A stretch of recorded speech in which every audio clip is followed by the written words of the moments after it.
Why are people sometimes so self-absorbed in their own pain that they refuse to see or acknowledge the other person's suffering?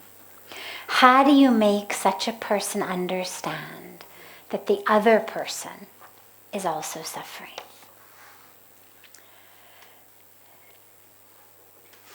The nature of emotional suffering is actually usually such that we are self-absorbed.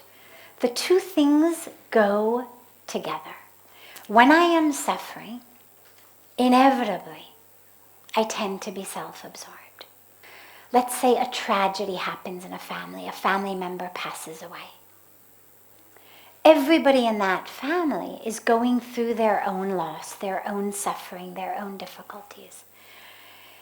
Especially if you end up, say, in a situation where a husband or wife has died.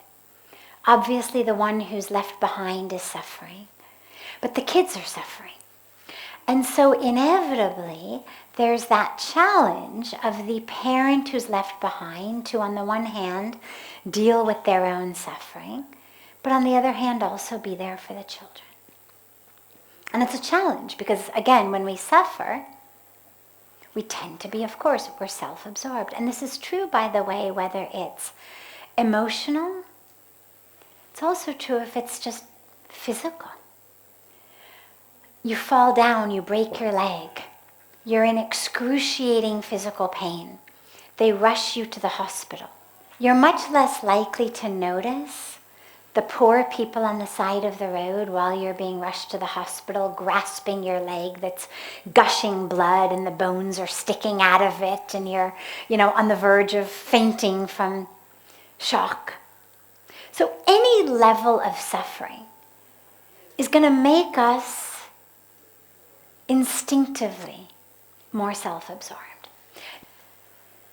The dilemma arises when what we are suffering is longer term, or even much more of an aspect of our personality than I'm suffering because I've broken my leg, or I'm suffering because someone I love has just died, or I'm suffering because I'm going through, got fired from my job, or I'm going through a divorce, or some moment of life.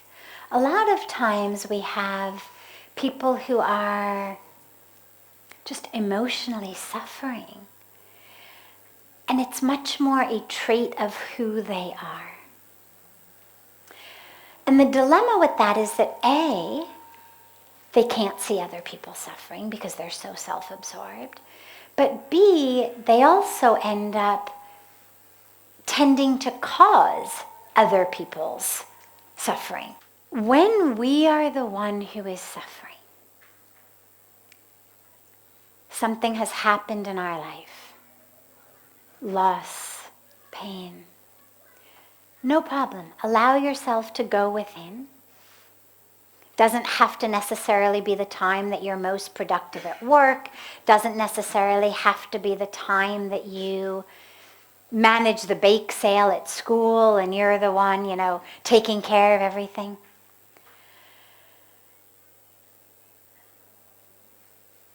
But you don't want to lose your connection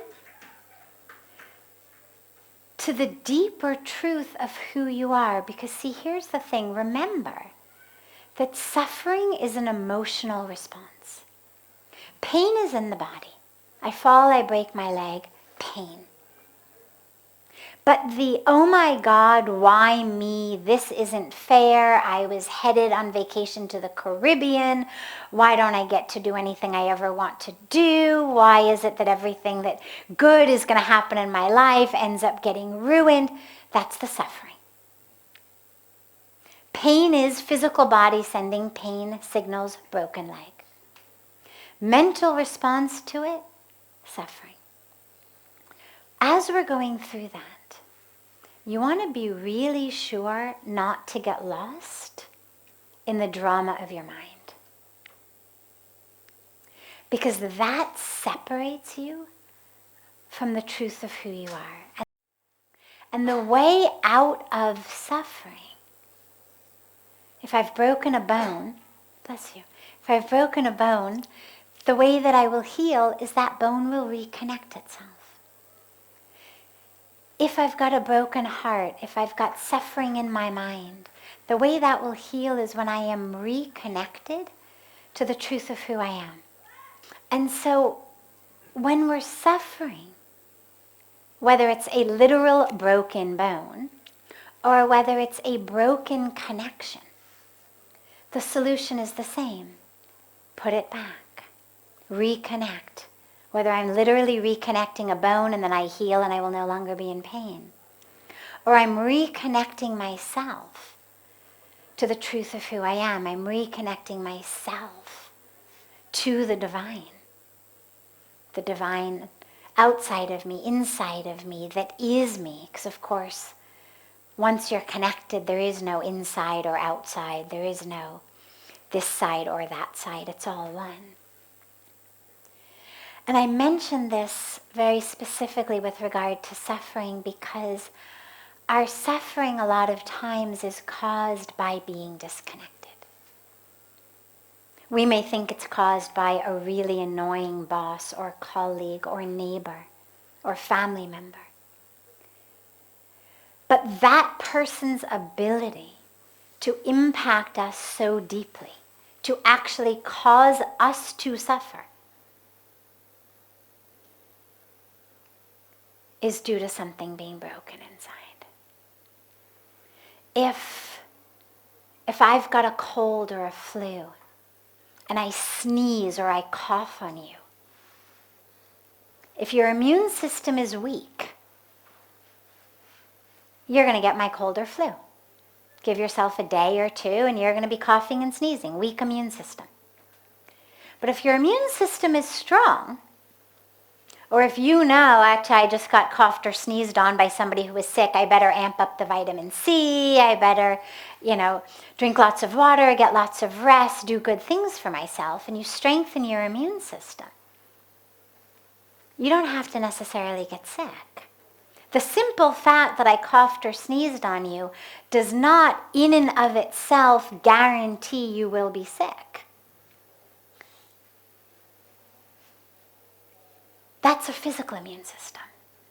But on a spiritual level, when we're surrounded by someone who is suffering emotionally, and who literally coughs, sneezes, vomits, all sorts of things all over everybody around them, but it's not mucus and stomach vomit, it's emotional stuff. It's anger, it's attack, it's judging, it's complaining, it's criticizing, it's all kinds of things. If our spiritual immune system is weak, we get upset. And then we suffer. But if our spiritual immune system is strong, that person can be doing all of their metaphoric coughing, sneezing, puking, whatever they're doing on the world around them. But I'm able to stay grounded, anchored, centered, connected. And that's what's really important, because we're surrounded by people who are suffering. And not only do they tend not to care that you're suffering, but in many cases they tend to exacerbate your suffering or even be the cause of your suffering. And so this is where it's so important to number one, make sure you are connected so that your spiritual immune system is strong, but B, also, so that whatever they're doing or saying, it's not causing you to suffer.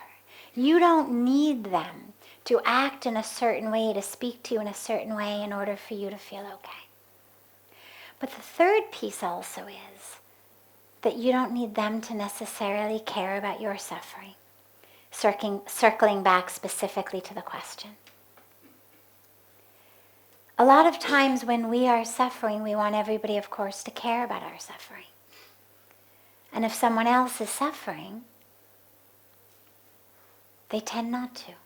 But if I'm anchored and grounded and connected, then I tend not to suffer so much. So that's a plus. Tend not to suffer much at all. I've got a very robust spiritual immune system. And B, I don't need someone else to come in and put me back together. I don't need someone's understanding or care in order to reconnect myself. And C, my vision becomes very clear and I'm able to see. And when I'm able to see, I'm able to see the truth within myself. So that, of course, reconnects me and puts me back together right away, regrounds me. But B, I'm able to see that other person suffering. You know, Pujya Sadhviji always says, if a mad dog bites you, do you run after it? Do you chase it to bite it back? You understand, it was a mad dog, right? And if you get bit by a mad dog, you don't end up needing therapy because the dog bit you and you feel like such a victim. You need to go to a hospital and get, it bandaged up and maybe get a rabies shot. But you don't find yourself in psychoanalytic therapy overcoming how you felt to be attacked by that dog because you understand the dog was sick. When we say mad dog, it means the dog had rabies. That's what mad dog means. It was sick, that's why it bit. And I get that. And so I don't need to go and sit with a therapist or a psychologist or someone who will help me get over feeling like such a victim. Because I know till the dog was sick, I was just in the wrong place at the wrong time. In the same way, with people around us who are suffering,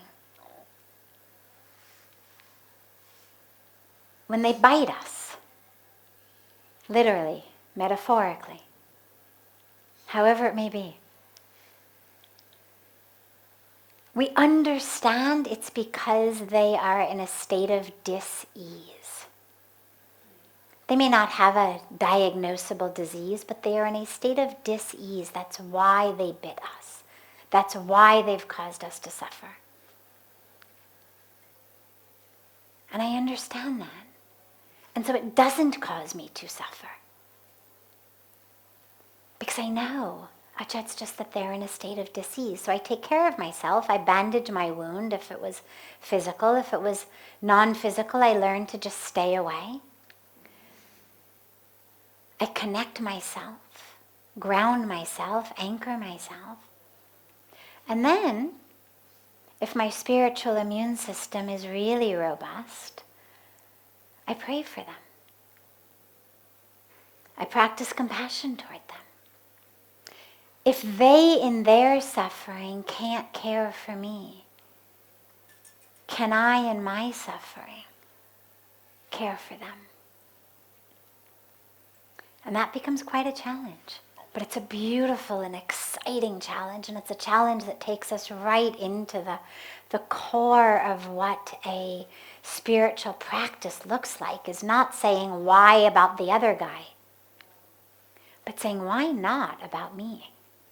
Not why can't they do it, but why can't I do it? Why not? Let's try.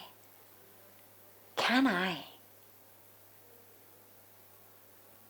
And so it becomes very, very beautiful, a very beautiful practice on so many levels.